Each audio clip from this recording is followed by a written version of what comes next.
안녕하세요. 오늘은 6월달에 심지 않으면 후회할 텃밭작물 7가지를 소개하도록 하겠습니다. 우선 6월달을 아주 대표하는 텃밭작물 2가지가 있는데요. 이 2가지 작물을 소개해 드릴 거고요. 그리고 보통 5월달에 심는 것으로 알고 있는 텃밭작물이 있는데 그 작물에 대해서 소개를 해 드릴 거고요. 그리고 6월달 하게 되면 5월달이나 4월달에 텃밭작물들을 대부분 심어가지고 텃밭에 어떤 작물도 심을 수 없는 그런 상황일 수도 있거든요. 이럴 때 두둑이 아닌 고랑에다 심을 수 있는 텃밭 작물이 있는데요. 그 3가지 작물을 소개해 드릴 거고요. 그리고 마지막에는 텃밭에서 많이 심지 않는, 그렇지만 텃밭 한 공간에다가 이 작물을 심어 놓게 되면 설이 내릴 때까지 계속해서 수확해 먹을 수 있고 병충해도 거의 없기 때문에 초보 텃밭지기에게 아주 추천드리는 텃밭 작물이거든요. 마지막에 이 작물도 소개해 드릴 테니까요. 끝까지 영상 시청해 주셨으면 좋겠습니다. 우선 두둑이 아닌 고랑에다 심을 수 있는 텃밭 작물 3가지를 소개해 드릴 건데요. 사실 일항을 만들고 두둑에다 작물을 심는 것이 당연하지만 텃밭이 작거나 또는 5월달이나 4월달에 대부분의 작물들을 심었다라고 한다면 다른 작물을 심을 수 있는 공간이 없을 수가 있거든요. 그럴 때에는 재배 기간이 대체로 짧고 그리고 생명력이 강한 작물을 잠깐 심어주면 참 좋은데요. 특히나 오늘 소개하는 3가지 작물 같은 경우에는 모종정식이 아니라 씨앗 파종을 할 거기 때문에 6월달 장마가 오기 전에 파종해야 되기 때문에 이렇게 6월달에 심지 않으면 후회할 작물로 소개해 드리고 있습니다. 첫 번째로 상추인데요. 상추는 텃밭 작물 중 아주 대표적인 텃밭 작물이고 병충해가 거의 없다 보니까 초보 텃밭지기 분들한테 많이 추천드리는 작물인 것 같아요. 그럼에도 불구하고 이렇게 6월달에도 다시 한번 소개해 드리는 이유라고 한다면 장마가 본격적으로 시작되는 6월 말 전까지 이 상추 씨앗을 다시 두둑이 아닌 고랑에다가 파종해 두게 되면 6월달 하면 기온이 상당히 올라가 있기 때문에 한 달만 키워도 어느 정도 성장한 상추를 수확해 드실 수가 있습니다. 이렇게 고랑에다가 상추 씨앗을 파종할 경우에는 줄파종보다는 그냥 흩어뿌림 한번 해보세요. 조금 과감하게 씨앗을 많이 뿌려주시고요. 이외에는 상추 씨앗 같은 경우에는 광발화 씨앗이기 때문에 레이크를 이용해서 살짝 덮어준다고 생각하시면 됩니다. 물론 텃밭에 공간이 남아있다고 한다면 이렇게 고랑에 심을 이유가 없겠죠. 두둑에 심는 경우라고 한다면, 그리고 씨앗 파종이 아닌 모종 정식을 한다고 한다면 사방으로 20cm 간격으로 심어주시면 되고요. 그리고 줄파종으로 씨앗 파종한다면 한 뼘 정도 간격으로 줄파종을 진행해 주셔도 상관없습니다. 다음은 열무인데요. 열무 같은 경우에도 연중 재배가 가능한 텃밭 작물 중에 하나이고, 그리고 생명력이 강하다 보니까 텃밭에 빈 공간이 없다라고 한다면 이렇게 고랑에다가 씨앗 파종해 주셔도 상관이 없으세요. 그리고 6월달 하게 되면 기온이 상당히 많이 올라가 있기 때문에 30일에서 40일만 키워도 충분히 수확할 정도로 크기 때문에 6월 초에 심는다고 한다면 장마가 시작된 직후 수확해 드실 수가 있습니다. 열무와 함께 심으면 딱 좋을 텃밭 작물이 있죠. 바로 얼갈이 배추인데요. 재배 기간도 비슷하고 그리고 밭을 만드는 과정도 비슷하기 때문에 열무와 함께 얼갈이 배추를 파종해 주시게 되면 열무와 얼갈이 배추를 함께 수확해서 열무김치를 담가 드실 수가 있습니다. 이 3 작물을 오늘 소개해 드린 것처럼 두둑이 아닌 고랑에 심는다고 한다면 6월 말부터 본격적으로 장마가 시작되기 때문에 최대한 빨리 씨앗 파종 해주시는 것이 바람직하고요. 고랑이 아닌 정상적으로 두둑에다가 씨앗 파종 하는 경우라고 한다면 좀 여유를 가지고선 6월달에 언제든 씨앗 파종 해주셔도 상관없습니다. 다음은 6월달을 대표하는 텃밭 작물이죠. 이 2 작물이야말로 6월달에 심지 않으면 후회할 텃밭 작물일 것 같아요. 바로 들깨와 서리태인데요. 우선 들깨 같은 경우에는 6월달에 모종을 만들고 금화 기간 중 비가 송한 상태일 때 텃밭에 만들어 놓은 모종을 옮겨 심기 해주시면 되거든요. 그렇기 때문에 아무리 늦어도 들깨 씨앗 파종을 6월 말까지 해주셔야 됩니다. 들깨 씨앗은 직파하는 것이 아니라 보통 봄밭에서 씨앗을 뿌려놓고 이후에 아주 심기를 진행하는데요. 육묘를 위한 들깨 씨앗 파종의 경우라고 한다면 흩어뿌림도 가능하고 그리고 한 뼘 정도 간격으로 줄파종도 가능하거든요. 이렇게 해서 모종을 한 달 정도 키워주시고요. 이후에 아주 심기할 때 모종을 심는 간격이라고 한다면 40에서 60cm 정도 간격으로 모종을 심어주신다고 보시면 됩니다. 이후에 3개월 정도 키워서 10월 중순 정도에 이 들깨를 수확 진행해 주시면 되거든요. 이렇게 6월달에 들깨를 씨앗 파종했다라고 한다면 들기름은 물론이고 들깨와 그리고 깻잎까지 수확해 드실 수 있으니까요.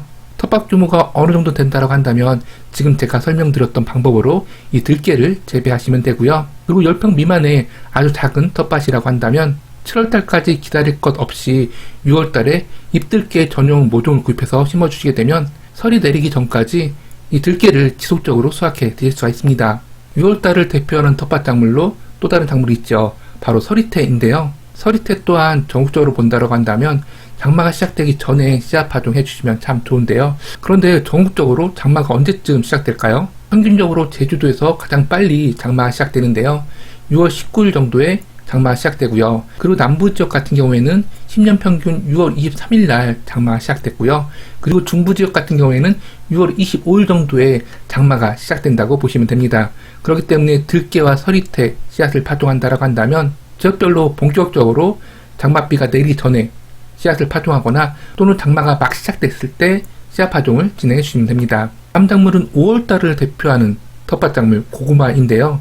고구마를 6월달에 심는 분들은 많지 않으실 거예요. 그렇지만 옛날에는 고구마를 대체로 6월달에 심어 주었는데요. 그 이유라고 한다면 고구마 순, 고구마 모종을 만들기 위해서는 30도 이상의 기온이 필요한데 사실 옛날에는 시설 재배라는 것이 보편화되지 않았다 보니까 고구마 순을 얻기 위해서는 6월달까지 기다릴 수밖에 없었거든요. 그리고 물 자체도 워낙 귀했기 때문에 장맛비를 이용해서 이 고구마 순을 심다 보니까 현대에는 5월달이 고구마 심는 적기라고 많이 알려져 있지만 옛날에는 6월달이 고구마 순 심는 적기였습니다.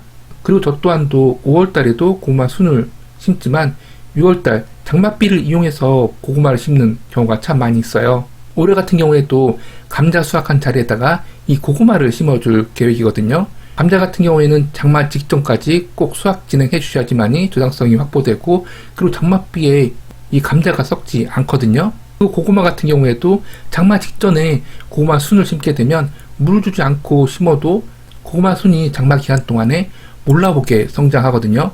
보통 5월달에 고구마 순을 심게 되면 꽃샘추위로 고구마 순이 죽는 경우를 많이 보는데 이렇게 6월 말 정도 장마가 시작되기 직전이라든지 또는 장마가 시작된 직후에 심어주게 되면 고구마 순이 죽을 일 없이 금방 봄밭에 적응하게 됩니다. 고구마 순 심는 간격은 25cm에서 30cm 정도가 되고요.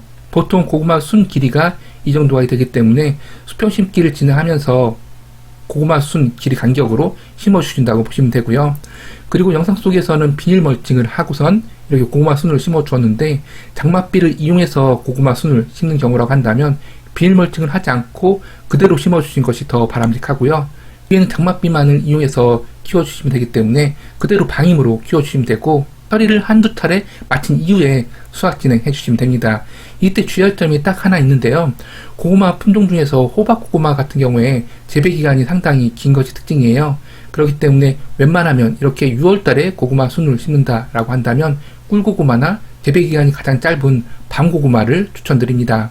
마지막으로 텃밭에 많이 심지 않는 텃밭작물 한 가지를 소개해 드릴게요. 바로 공심채인데요. 공심채 같은 경우에는 4월달이나 5월달에 심는 대표적인 텃밭작물이에요.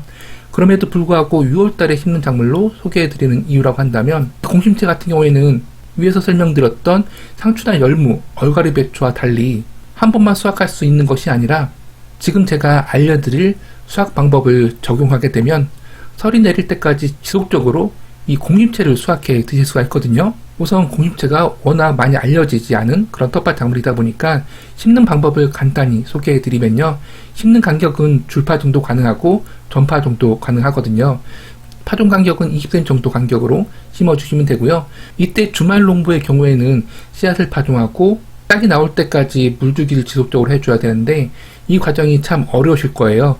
이때 취할 수 있는 방법이 씨앗 파종하기 전에 물을 흠뻑 주는 것입니다. 두둑의 모든 면에다가 물을 흠뻑 주는 것이 아니라 씨앗을 파종할 구멍, 줄파종을 한다고 한다면 골을 판 그 골에다가 그리고 전파종을 한다고 한다면 덤으로 파놓은 그 구멍에다가 물을 흠뻑 주시는 것인데요. 이렇게 물을 준 이후에 공심채 씨앗을 파종하고 이후에 흙으로 복토해 주게 되면 그 안쪽에 있는 수분을 가지고선 이 공심채 씨앗이 발아하거든요.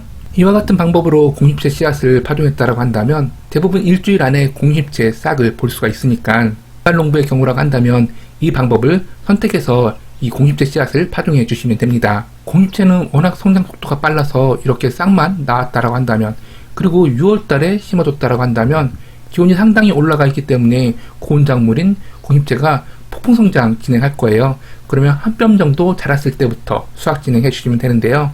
이때 주의할 점이 열무나 얼갈이 배추처럼 뿌리채 뽑아서 수확하는 것이 아니라 원대에서 잎을 몇 장 남겨두고선 수확 진행해 주시는 것이에요. 잎을 보통 3장에서 4장까지 남겨둔 이후에 수확 진행해 주시게 되면 지금 영상 속 사진처럼 이렇게 수확 진행했음에도 불구하고 잎과 원대 사이에서 이렇게 겨순이 나오는 것을 확인할 수가 있거든요. 그럼 다시 이 겨순을 키워가지고 지속적으로 수확해 드시면 됩니다. 성장 속도가 6월달 이후부터는 상당히 빠르기 때문에 주말 농부의 경우에는 수확을 미루지 마시고 오실 때마다 수확해서 각종 요리, 특히 볶음으로 해 드시면 참 맛있으니까요. 한 번도 이 공임채를 텃밭에 심어보지 않으셨다라고 한다면 올해 한번 꼭 심어보셨으면 좋겠습니다. 이렇게 해서 오늘은 6월달에 심지 않으면 후회할 텃밭 작물 7가지를 소개해 드렸는데요. 우선 6월달을 대표하는 텃밭 작물 들깨와 서리태를 소개해 드렸고요. 그리고 4월달과 5월달에 대부분의 텃밭 공간에다가 작물을 심어서 더 이상 심을 공간이 없을 때 심을 수 있는 텃밭 작물 3가지 상추와 열무, 얼갈이 배추를 소개해 드렸고요. 5월달을 대표하는 텃밭 작물이지만 오히려 장마 직전에 심으면 더 좋을 텃밭 작물 고구마를 설명드렸고, 그리고 텃밭에 많이 심지 않고 많이 알려지지 않았지만 초보자가 심어서 재배하기 딱 좋은 공잎채를 함께 소개해 드렸습니다. 감사합니다.